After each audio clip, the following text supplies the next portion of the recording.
자, 이제 드디어 문법이 시작이네요. 우리 의문에 대해서 한번 공부를 해봅시다. 프린트 첫 장을 딱 넘기고 또 교재로는 128페이지 펼쳐놓으시면 돼요. 그게 다 그거니까요. 자, 일단 프린트 첫 장을 딱 봤더니 국어에 의문 체계에 이렇게 나와 있어요.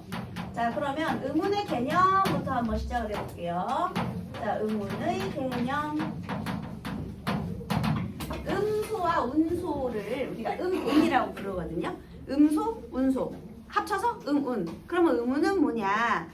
소리의 단위. 기본적으로 소리 단위예요. 여러분 중학교에 형태소 배웠죠? 우리 음운은 소리의 단위고 형태소는 말의 단위거든요. 일단 여기부터 출발해요. 얘들아, 소리라는 건 들리는 거잖아. 그치? 그러면 써있는 걸 읽을 때 우리가 발음할 때 필요한 개념이 음운이 되는 거예요. 그럼 형태소는 언제 필요하냐면 쓸 때. 표기의 기본 단위가 되는 게 형태소. 그 다음에 듣기의 기본 단위가 되는 게 음운. 일단 구분할 수 있겠죠. 형태소랑 음운은 전혀 다른 개념이에요. 그래서 음운은요, 소리의 단위인데 무슨 소리냐? 말의 뜻을 구별해주는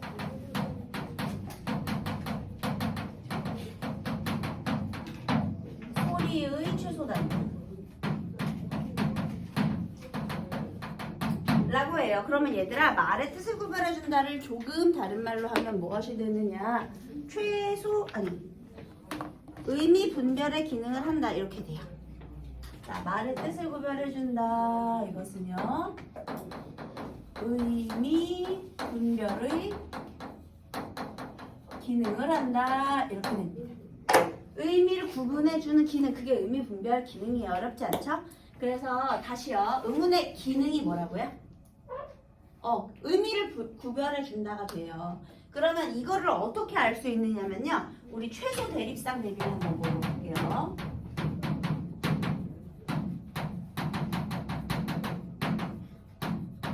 너네 초성, 중성, 종성은 알지? 초성, 중성, 종성은 알죠? 초성, 중성, 종성 중에 하나만 바꿔보는 거야. 그래서 의미가 달라지면 걔네가 의문이 되는데요. 예를 들면 이런 겁니다. 우리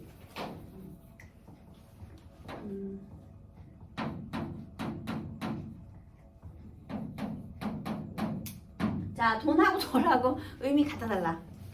다르죠? 근데 여기서 뭐가 달라진 거야 지금?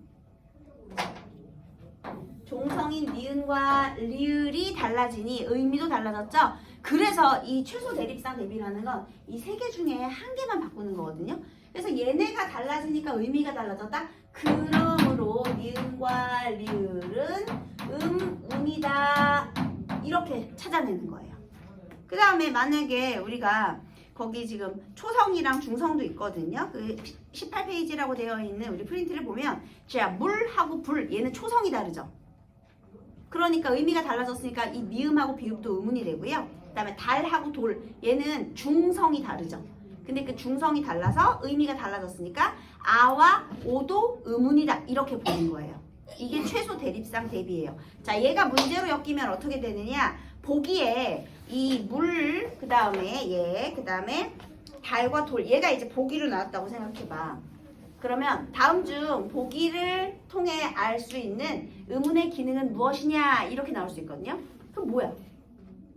요 최소 대립상 대비를 통해 알 수 있는 의문의 기능 뭐라고요?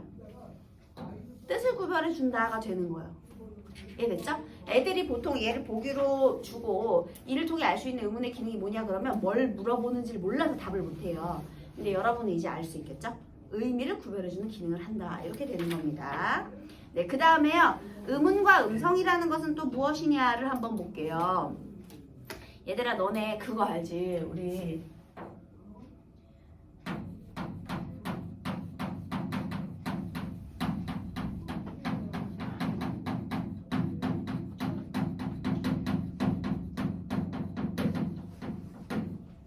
어떤 사람이 이렇게 발음을 했다고 해볼게요. 그래서 지금 니네 표정 보니까 이거 읽으라고 시키면 아무도 안 읽을 것 같아. 그래서 선생님이 그냥 읽을게. 이걸 그대로 워딩 그대로 하면 떵따떠 떵따떠 떨따 떵따떠 되잖아요. 근데 이거를 만약에 받아쓰기를 하잖아? 그럼 너네 이렇게 쓸 거니? 그래! 똥! 쌌어! 쓰겠죠? 설싸 똥 쌌어 그대로 쓸 거 아니야. 그치? 분명히 발음은요, 떵따떠로 발음을 했지만 우리가 적을 때는 똥이라고 적는단 말이죠. 이게 무슨 소리냐? 음운은요 음성과는 다르다는 겁니다. 이건 다시 얘들아 이거를 발음하라고 하면 사람의 음성은 다 같아 달라? 다르죠. 그래서요 음성은요 그냥 인간의 발음기관에서 나오는 소리예요. 우리 시냇물이 졸졸졸졸 흐르잖아요. 자연의 소리는 음성이라고 하지 않죠. 인간의 발음기관에서 나온 소리만 음성이라고 하는 거예요 일단. 그런데 그 음성은 개별적이고 구체적인 소리지만 여기서 음성과 선생님이 이제 음성과 음운의 구분을 통해서 알 수 있는 이 음운의 또 특징을 알려줄게요. 음운은요 둘 다 인간의 발음기관을 통해 나는 소리거든요. 이것을 통해 나오는 소리예요. 그런데 차이점이 있어요. 음성은요 개별적이고 구체적으로 발화가 된 소리가 되겠습니다. 개별적이다. 그리고 구체적이다. 그런데 여러분 우리 요거를 우리가 적을 때는 머릿속에서 생각을 해서 끄집어낸 거죠. 우리 맞춤법 알잖아. 그치? 그러면 머릿속에 들어있는 소리다. 얘는 관념적이고 추상적인 소리이다. 얘는 머릿속에 들어있는 소리라는 거예요. 여기 물리적이다 하나만 더 적을게요. 물리적이다라는 건 실제로 내가 발음을 했다 이렇게 되는 거죠.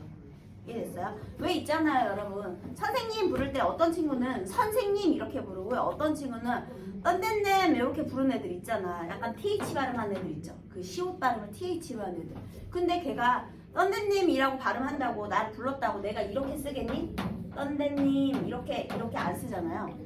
선, 생, 님 이렇게 쓸 수 있잖아요 우리는요. 그치? 이게 뭐냐? 음운이라는 건 추상적으로 기능하는 소리란 뜻이에요. 추상적이다, 관념적이다를 쉽게 말하면 머릿속에 들어있는 소리라는 거죠. 그 머릿속에 들어있는 소리가 실제로 발음이 되면 음성, 머릿속에 들어있으면 음운 되는 거예요. 얘들아 이거 엄청 중요해. 이거 꼭 기억해놔야 돼. 음운은 추상적인 소리예요. 구체적이고 물리적인 소리가 아닙니다. 이거 동사 썼고 기억하세요 여러분. 알겠죠? 이게 이렇게 발화되는 거는 이렇게도 발음할 수 있고 떵, 딱, 떠 이렇게도 발음할 수 있잖아요. 떵, 뭐, 딱, 떠 이렇게도 발음할 수 있죠. 그러니까 이런 것들은 전부 다 뭐가 된다? 음성이 되고요. 이것을 우리가 표준어로 쓸 수 있다는 건 머릿속에서 생각을 할 수 있다는 거거든요. 그래서 음운이라는 것은 관념적이고 추상적인 특징이 있다를 꼭 기억해 두시기 바라겠습니다. 알겠죠? 이 어떻게 문제가 나오냐면요. 다음 중 음운의 특징으로 옳지 않은 것은 이렇게 문제가 나와요. 그러면 인간의 발음기관을 통해 나오는 구체적이고 물리적인 소리이다 하면 틀리는 거지. 구체적 물리적인 소리다 그러면 음운은 아니라는 거죠. 그리고 또 하나는 이렇게도 나올 수 있어요. 아까 얘기했잖아요. 이거 말의 뜻을 구별해주는 소리의 최소단위다. 이게 음운이라고 했죠. 근데 여러분 혹시 형태소의 개념 아시나요? 형태소는요. 개념이 일단 말의 단위인데요. 뜻을 지닌 말의 최소단위예요. 그래서 음운에 대한 설명으로 옳지 않은 것은 했을 때 또 그 선택지 중에 하나가 뜻을 지닌 말의 최소단위이다. 이게 오답으로 많이 나옵니다. 말의 최소단위가 아니잖아. 그건 형태소고. 얘는 음운은 소리단위고. 이거 헷갈리면 안 되니까 쌤 적어줄까? 형태소의 개념. 얘는 음운이고요. 우리가 구별해야 하는 형태소. 참고로 형태소는요. 뜻을 지닌 말의 최소단위.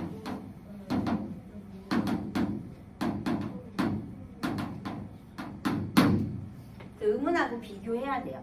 음운은 뜻을 구별해주는 소리의 단위다라는 겁니다. 쟤는 소리 단위, 형태소는 말의 단위. 이렇게 기억하시면 되겠죠? 그래서 말의 단위이기 때문에 얘가 말을 만들어내는 거야. 형태소가 모여서 단어가 되고 단어가 모여서 문장이 되는 거거든요. 그러니까 문장을 만드는 최소한의 재료가 형태소가 돼요. 말 만드는 최소 재료가 형태소. 그 다음에 얘는 소리의 최소 단위. 음운은 이제부터 소리예요. 그래서 써있는 표기되는 것을 어떻게 발음할까를 배우게 되는 겁니다. 자, 그 다음 음절의 구조를 보니까요. 초성, 중성, 종성으로 돼 있대요. 우리 여기에서 조심해야 할 거는요. 우리 선생님이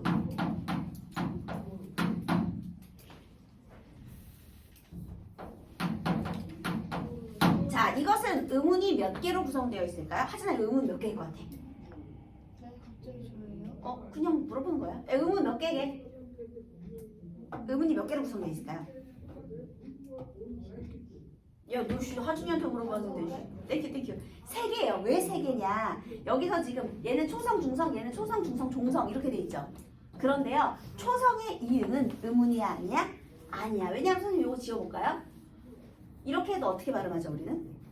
똑같이 ing 이렇게 발음하죠. 한마디로 초성의 이응은 의문 이응이 아니에요. 여러분이 알고 있는 의문 이응은 받침에 있는 이응이에요. 옛날에 중세 때에는요, 초성은 이렇게 쓰고 종성은 이렇게 썼었거든요. 근데 이거 꼭다리 귀찮잖아. 그래서 그냥 형태가 똑같아지기는 했는데요. 사실 초성은 그냥 아무것도 아닌 빈칸 표시가 되겠습니다. 그러니까 만약에 이렇게 있다 그러면 얘 아니고 얘는 하나, 둘, 셋, 넷, 네 개의 의문이다라는 거죠. 얘는 하나, 둘, 세 개의 의문이고요. 그래서 우리 그런 게 많이 나와요. 뭐가 많이 나오냐면요. 봐봐. 색연필을 만약에 생연필로 발음을 해요. 자, 이렇게 발음하죠. 그리고 오답으로 또 많이 나오는 유형 중에 하나가 이응이 니은으로 교체되었다라는 잘못된 오답이 많이 나옵니다. 근데 여기서 이응이 니은으로 교체됐다고 하면 안 되는 거야. 왜냐하면 얘는 없는 거니까. 교체된 게 아니라 그럼 뭐라고 해야 돼요? 니은이 껴들어갔죠. 그런 걸 우리 첨가라고 할 거거든요. 그래서 얘는 니은이 첨가된 거지 이응이 니은으로 교체된 게 아니에요. 초성의 이응은 의문이 아니다라는 거 꼭 기억해 두세요. 요건 또 오답 포인트. 얘가 오답으로 자주 나옵니다. 알겠지? 그래서 초성, 음절의 구조에서는 그 첫소리의 이응은 의문이 아니었다. 그거를 잘 기억해 두시면 돼요. 자, 그 다음에 의문의 종류를 한번 보도록 할게요. 이번에는요.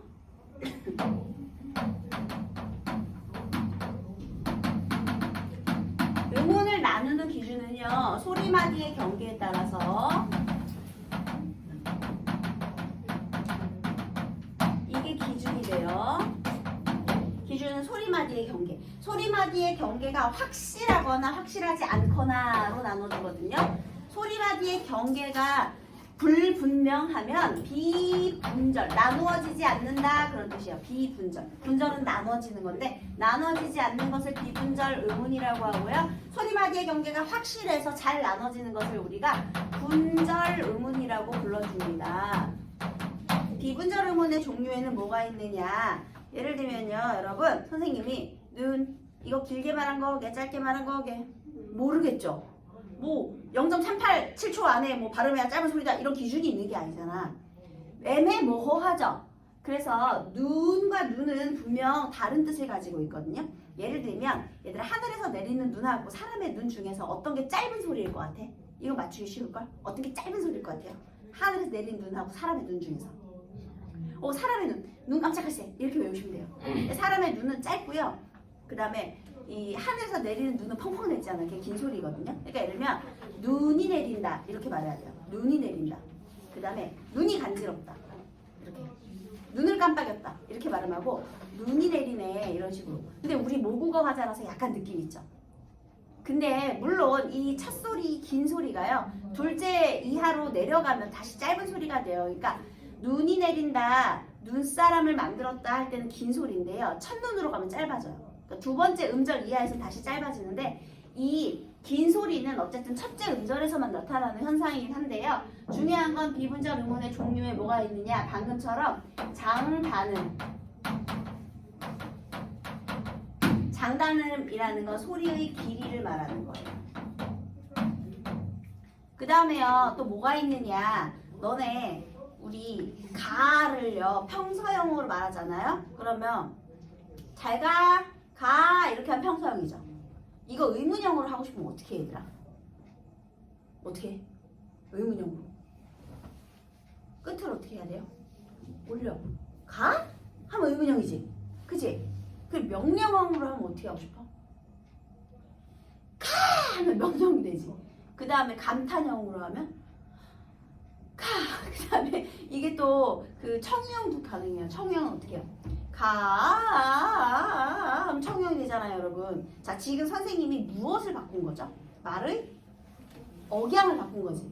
그럼 봐봐. 억양에 따라서도 문장의 의미가 달라졌죠?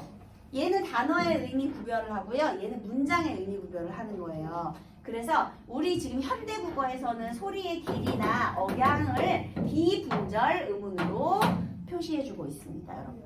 얘는 단어의 의미를 구별하고요. 얘는 소리의 의미를 문장의 의미를 구별하는 거예요. 봐봐. 소리의 단위가 맞죠? 소리의 길이라든지 억양이라는 거 다 소리의 길인데 얘가 달라지니까 의미 달라졌잖아. 문장의 의미도 달라지고 단어의 의미도 달라졌죠? 그러면 의미가 달라졌다? 그러면 의문이 맞죠? 의미 분별의 기능을 했으니까. 이거 장단음. 그러니까 소리의 길인데요. 그걸 장음, 단음이라고 불러줘요. 긴 소리, 짧은 소리. 장단음. 소리의 길이에요. 소리의 길이. 그래서 이렇게 비분절 의문도 의문이기 때문에 당연히 의미 분별의 기능을 하는 거예요. 그다음 분절 의문 이건 너네 알지. 혼자 소리 못 내면 자음, 혼자도 소리 낼 수 있으면 모음, 자음과 모음. 우리 이거는 뭐 불분명한 게 없잖아요. 발음이 확실하죠. 아와 오 발음이 확실하기 때문에 이런 것들은 분절 의문이라고 불러주는 겁니다. 어렵지 않지 얘들아? 이게 의문의 체계예요. 그래서 지금 여기 소리마디의 경계가 불분명하면 비분절 의문, 그 다음에 소리마디의 경계가 분명하면 분절 의문으로 나누어준다. 일단 여기까지 구분을 해보았습니다. 자, 그래서 거기 지금 이렇게 나와있죠. 자음, 모음. 얘가 합쳐지면 뭐가 돼요? 분절 의문이 돼요. 참고로 선생님이 아까 의문은 음소와 운소를 더한 거라고 했잖아요. 우리 비분절 의문을 운소라고 하고요. 분절 의문을 음소라고 하거든요. 그래서 음운이에요, 여러분. 합쳐서 음운. 그래서 거기 자음 모음이 먼저 나왔죠? 그게 음소. 그 다음에 비분절 의문이 소리의 길이와 억양이 나와 있는데 그것은 운소라고 불러주는 겁니다. 이게 이제 우리 의문의 종류가 되겠어요. 됐죠, 여러분? 넘어가겠습니다. 자, 이제부터 자음과 모음의 각각의 특징부터 한번 살펴보도록 할게요, 여러분. 이거 했죠? 이제부터 이 자음과 모음의 특징을 한번 살펴볼게요. 의문 중에서도요.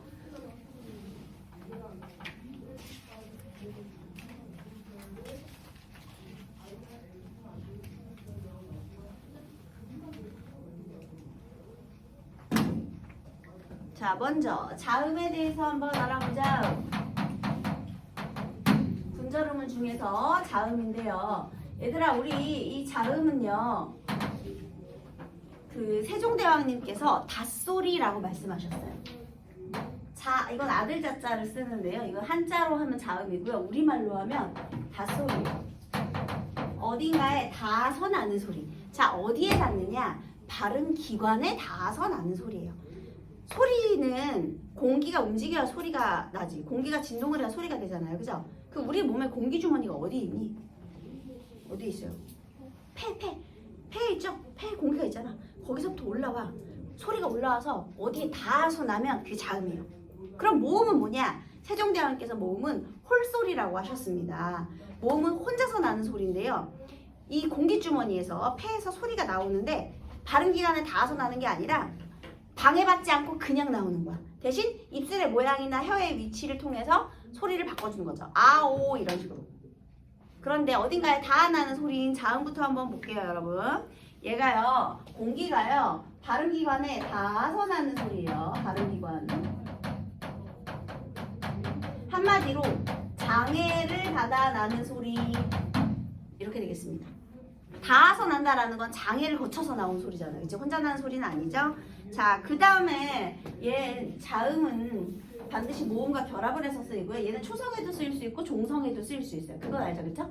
그죠? 초성, 종성. 자, 그럼 우리 자음의 분류 체계를 한번 보도록 할게요. 자음의 분류.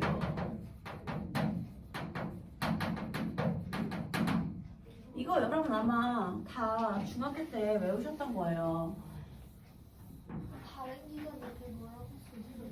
다른 기관 옆에 장애를 받아 나는 소리다랑 같은 얘기예요.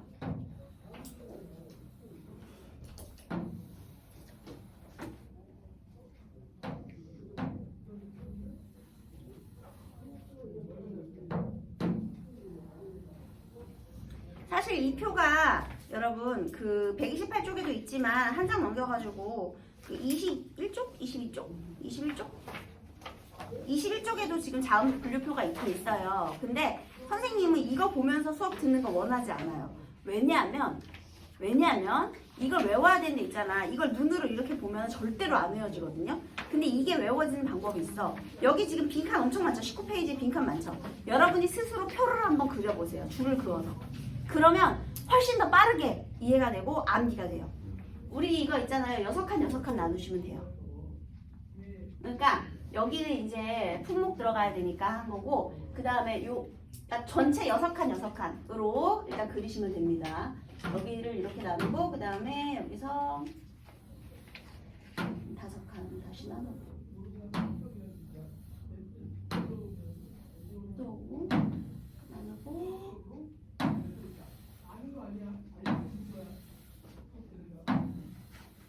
이렇게 다시 나눠주고. 자, 자음 분류의 기준을 한번 볼게요. 첫 번째는 조음 위치, 두 번째는 조음 방법이 되겠습니다. 조음이라는 건 소리를 만들어낸다라는 거거든요. 얘들아, 이런 거 한번 너희가 채워서 써보는 게 진짜 도움이 돼요. 그래서 오늘은 뭐 다른 거 할 생각하지 말고, 이게 안 외워지면 앞으로 의문의 변동을 할 수가 없어요, 여러분. 너네가 구구단 모르는데 수학을 할 수가 없잖아. 정말 똑같아. 이거를 먼저 이게 머릿속에 확실히 들어있어야 그 다음에 의문의 변동이 쉬워지는 거예요. 그래서 얘는요, 무조건 외우셔야 되고요. 응? 외워야 돼, 얘들아. 외우는 게 절대 어렵지 않아. 표를 한번 그려보고 그 다음 선생님 설명 들어보고 하면 돼요. 이거 이상한데? 6칸. 그렇지. 자, 조음 방법과 여기 조음 위치. 다시 자음을 분류하는 두 가지의 기준도 많이 물어봅니다. 위치와 방법이에요, 여러분. 조음 위치. 자, 여기 가로열이 조음 위치고요. 세로행이 조음 방법 되겠습니다. 알겠니? 조음 위치하고 조음 방법 외우셔야 돼요. 자, 그러면 조음 위치는 어디가 있느냐? 하나, 둘, 셋, 넷, 5 이렇게 있네요. 얘들아, 여기가 어디예요? 어디야, 여기? 입술 소리.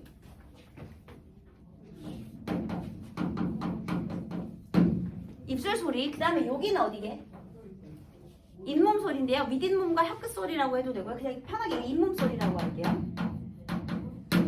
여기는 입천장인데요. 여기가 딱딱하겠냐, 여기가 딱딱하겠냐, 얘들아. 당연히 앞에가 딱딱하겠지. 여기 목구멍을 이렇게 삼켜야 되니까 부드러워야 되잖아요. 그래서 여기가 센 입천장 소리. 여기는 여린 입천장 소리인데요. 그 다음에 여기는 이제 목청 소리. 이렇게 돼요. 근데 여러분, 여린 입천장 소리 이 개념이 더 중요해요. 여린 입천장 소리는 사실요 목구멍 소리거든요. 그럼 봐봐라. 얘는 입술을 닫아서 나는 모양. 그 다음에 얘는 소리가 여기 부딪히는 거야. 여기 부딪히는 거야. 근데 얘는요 좀 독특하게 혀의 뿌리가 목구멍을 막는 모양이에요. 다시, 여린 입천장 소리는 혀의 뿌리가 목구멍을 막는 소리. 이거 어떤 학교에서 있잖아요. 다음 주 이 분류 체계에 대한 설명을 옳은 것을 했는데 엄청 치사하게 혀의 뿌리를 혀의 끝으로 바꾼 적도 있어요. 너무 치사하죠. 근데 잘 생각해보면 혀의 끝이 목구멍을 막으면 돼지겠지, 얘들아. 이게 어떻게 되겠니? 혀의 끝이 여기 있는데 이걸 막어? 그럼 죽겠지. 불가능한 자세예요. 그죠? 그러니까 혀의 뿌리가 목구멍을 막는 소리, 그게 바로 여린 입천장 소리다. 여기까지 기억하시면 돼요. 나머지는 쉽거든요. 입술의 모양. 그 다음에 윗잇몸과 혀끝에 닿는 모양, 뭐 센 입천장에 닿는 모양, 목청을 긁는 모양, 뭐 이런 거니까 요것만 좀 외우시면 돼요. 자, 그 다음에 조음 방법은요, 크게 얘는 이제 안 울림소리하고 울림소리로 나눠줘요. 울림소리하고 안 울림소리. 울림소리는요, 혹시 코를 울리는 소리를 뭐라고 하게요? 오, 맞아요. 비읍. 그 다음에 혀의 양 끝으로 공기를 흐르게 해주는 소리가 있어요. 뭐게요? 공기를 흘려주는 소리. 유음이라고 해요. 혀의 양옆에 공기를 떨어주는 소리하고 코를 울려주는 소리, 이렇게 두 개가 울림소리가 돼요. 자, 그 다음요, 어딘가를 막았다가 터트리는 소리가 있어요. 막았다가 터트리는 소리가 바로 파열음이에요. 그 다음에요, 어딘가를 비벼서 마찰을 내는 소리가 있어요. 그게 바로 마찰음이에요. 그런데 이번에는 어딘가를 막았다가 터트리면서 마찰까지 일으키는 소리가 있어요. 뭐게요? 오, 맞아요. 마찰. 학교에서 시험 볼 때 요거 위치도 바꿔서 내요, 여러분. 그렇게도 돼요. 애들 헷갈리라고. 요 그냥 표를 눈으로 외운 애들, 원리를 이해하지 못한 애들 헷갈리라고 요거 이렇게 칸 바꿔가지고도 내고 막 그래. 그 조심해야 돼, 얘들아. 네. 그 다음에 자, 우리 이제 하나씩 볼게요. 정말 쉽거든요, 여러분. 얘들아, 입술을 닫고 코를 울리면 어떻게 될 것 같아요? 뭘 것 같아요? 무슨 소리 같아요? 입 닫았거든요. 코 올려볼게요. 무슨 소리 것 같아요? 미음이잖아, 얘들아. 그지? 너네 맘 해봐. 맘 하고 코 막아봐. 한번 해봐. 봐봐. 코를 올려야 되는데 코 막으니까 이제 소리가 안 나오죠. 얘가 지금 막혔잖아. 입을 닫고 코를 올리는 소리가 비음 되겠습니다. 한마디로 미음은 입술 소리라는 거예요. 입 닫았잖아. 모양 봐봐. 한글이 이렇게 과학적이에요. 발음기관의 모양을 본따서 만들었거든요. 입 닫으니까 네모되잖아. 이렇게. 그죠? 그래서 이게 비음인 미음이고요. 자, 이번에는요. 우리 입 닫았잖아요. 이거 터트려 볼게요. 뭐게? 비읍이죠. 터트렸으니까 뭐가 돼요? 파열. 그러니까 봐봐. 이 모양 봐봐. 입을 막았어. 그리고 터트렸어. 그래서 비읍이 된 거예요.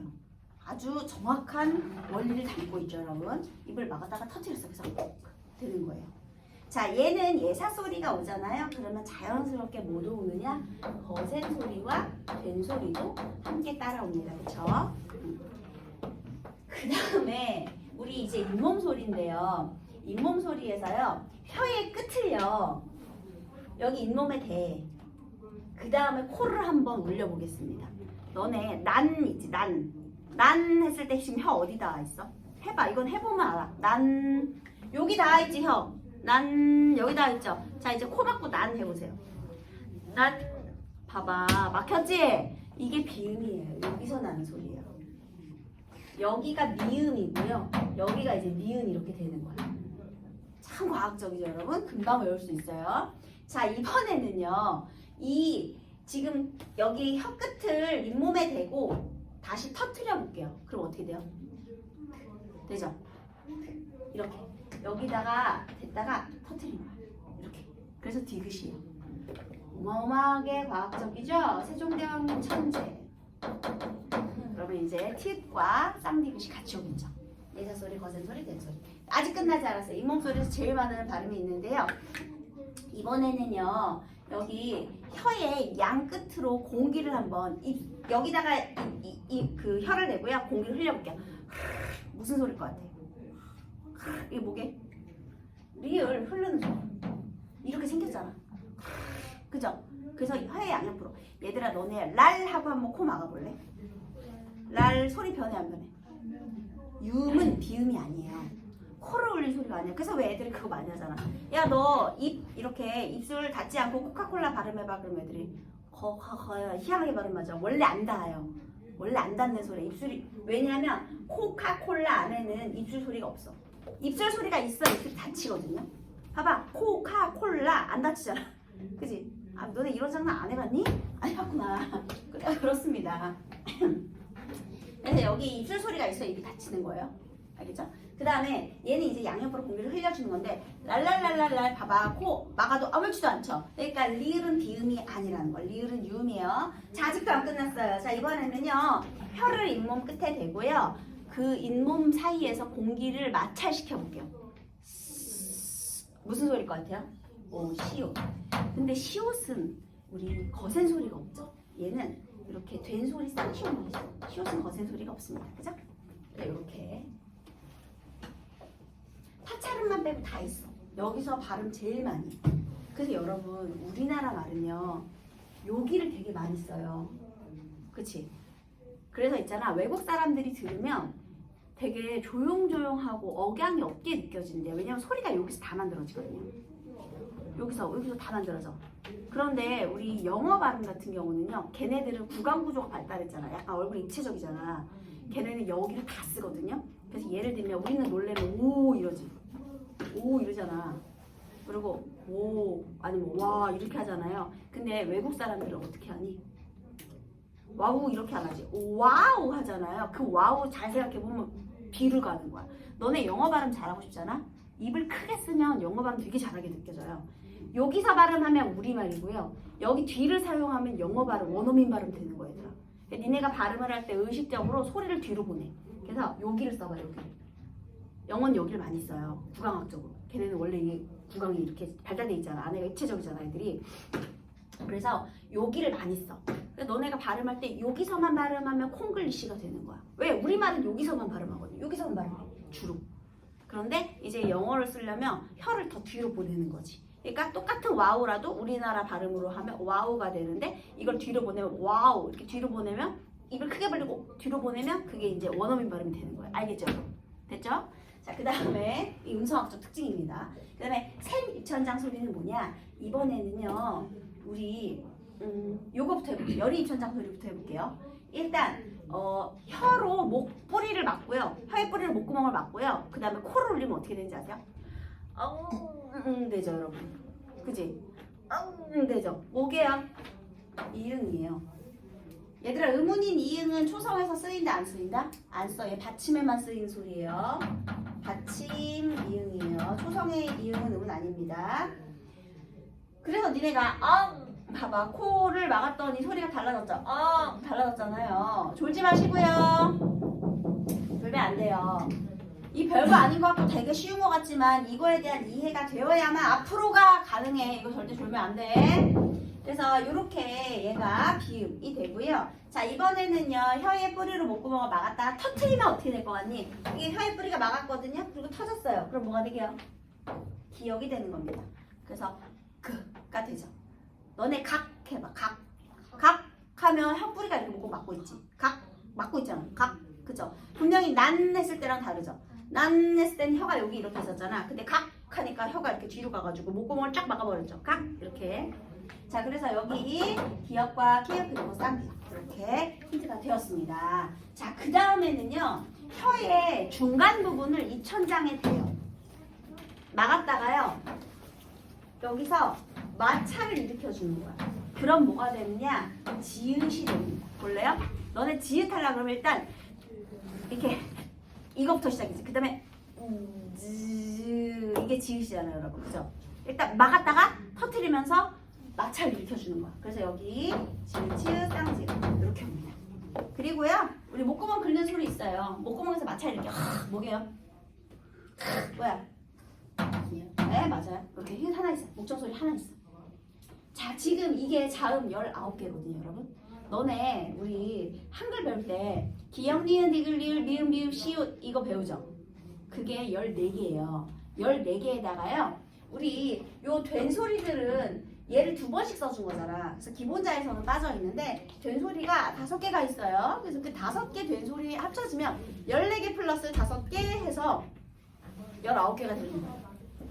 기역부터 히읗까지가 있고 그 다음에 쌍기역, 쌍디귿, 쌍비읍, 쌍시옷, 쌍지읒이 있고요. 그래서 그렇게 해서 19개. 자, 자음 분류의 기준. 자음 몇 개 있다? 19자가 있더라. 이렇게 되는 겁니다. 기역부터 히읗까지 있어요. 14개 플러스 된소리 5개 이렇게 있습니다. 그 다음에 애들이 또 많이 헷갈리는 것 중에 하나가요. 여러분 이 쌍기역은요 의문의 개수가 1개입니까 2개입니까? 1개예요. 왜냐면 얘가 2개면 의문은 소리단이라고 했잖아. 2번 발음해야 되거든요. 가각궁 해야 돼요. 2개면 가각궁 해야 돼요. 가각궁 해야지 2개면 둘 다 발음하려면. 근데 봐봐 까, 꿍 이거 한 번에 까는 한 번에 발음하죠. 그가 아니잖아요. 그가 아니고 까죠. 그러니까 봐봐 여기도 표 한 칸에 그냥 하나씩 들어가 있잖아. 의문이니까 의문 1개니까. 근데 예를 들면 이런 거 있을 수 있어요.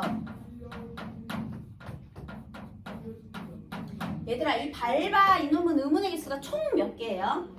하나 둘 셋 넷 5개지 얘들아. 그치? 얘 어떻게 발음했어? 얘 발음 한번 해볼까? 밟아 이렇게 발음하죠. 이거 봐 리을 비읍 둘 다 발음했잖아. 그러니까 얘는 각각 발음했지. 얘 의문이 각각이지. 우리 이런 걸 겹받침이라고 하죠. 겹받침은 당연히 2개예요 여러분. 2개. 그런데 이렇게 된소리자는 된소리 하나로 발음하기 때문에 의문이 하나가 되는 겁니다. 이것도 이해해 두세요 여러분. 하나, 두 개라고 하면 안 되는 거야. 그리고 또 이런 게 많이 나와. 예를 들면요. 뭐 이렇게 있잖아요.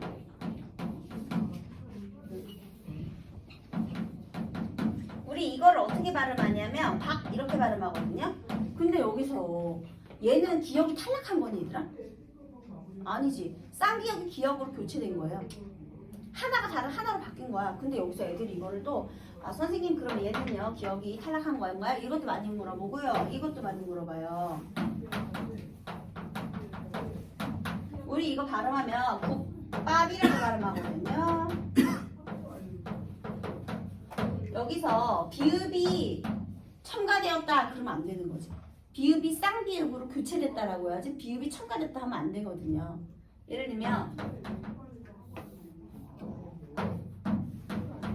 이걸 발음하면 국가예요. 그쵸? 여기서 기억이 첨가됐다 하면 안 되는 거야. 얘는 기억이 쌍기억으로 교체되었다고 하는 겁니다. 하나가 하나로 바뀌었으니까. 그래서 이런 것들 조심하세요. 된 소리는 음운이 하나가 되겠습니다. 우리가 이제 얘를요 자연스럽게 너네 아마 이거 바다가자 서해 못난이랑 이거 외웠을 거야. 그쵸? 근데 만약에 얘를 바꿨다고 생각해봐. 헷갈리기 시작하겠지. 그 다음에 어떤 칸에 위치하는지 헷갈리겠죠. 그죠? 그래서 이거를 바다가자 서해 못난이랑 뭐 이거를 외워놓고 그게 뭔지를 모르면 아무 소용이 없거든요. 그래서 선생님이 지금 이 표를 그려보라는 게 그리면서 썼잖아. 원래는 이해했잖아. 그럼 다시 뭉탱이로 한번 봅시다. 파열음 바닷가 이거를 기억 니은 순서대로 하면 파열음 구두방이 되거든요. 여러분 앞으로는 파열음 구두방을 꼭 아셔야 돼요. 파열음에 총 9개의 자음이 있어요. 그런데 그 중에서 예사소리 3개를 하면 기역, 디귿, 비읍이에요. 따라해 볼게요. 파열음, 기역, 디귿, 비읍. 이거 외워야 돼. 그냥 튀어나와야 돼. 그래야 의문의 변동할 수 있어. 예를 들면 우리가 나중에 비음화를 배울 건데요. 파열음, 기역, 디귿, 비읍이 비음인, 니은, 미음의 영향을 받아 비음인, 이응, 니은, 미음으로 교체되어 발음되는 현상 이게 비음화의 개념이거든요. 봐봐. 공부 안 하면은 졸리겠지. 이게 무슨 외국어야? 선생님 랩하시는 거예요? 이럴 거 아닙니까? 근데 여기서의 포인트는 파열음, 기역, 디귿, 비읍, 비음인, 이응, 니은, 미음 얘네를 세트로 외워야 된다는 거죠. 그럼 어렵지 않아. 파열음이 비음으로 바뀌는 거예요. 근데 여기에서 내가 파열음이 기역, 디귿, 비읍이라는 걸 모르고 비음이 이응, 니은, 미음이라는 걸 모르면 그 다음부터는 무슨 소리 하는 거야? 이렇게 되는 거죠. 이해되셨나요? 자, 우리 오늘 이 자음 분류표 외우는 게 너무나도 중요합니다. 얘는 100만 번 강조해도 정말 모자라지 않아요, 여러분. 얘를 꼭 복습해 오세요. 얘를 이렇게 외워. 파열음, 구두방, 그 다음에 마찰음은 금방 외울 테고, 그 다음에 비음은 뭐 오나미 이렇게 외우고, 유을 있고요. 뭐 노란 양말 뭐 이렇게도 외우죠. 이거 노란 마약으로도 외우고요. 뭐 이렇게. 그래서 가끔 이렇게 뭐 비음, 뭐 유, 울림소리 뭉텅이, 뭐 파열음 뭉텅이, 그 다음에 입술 무그끄크, 그 다음에 여린 입천장 소리 크크크, 이렇게 뭉태기로 좀 열심히 외우세요.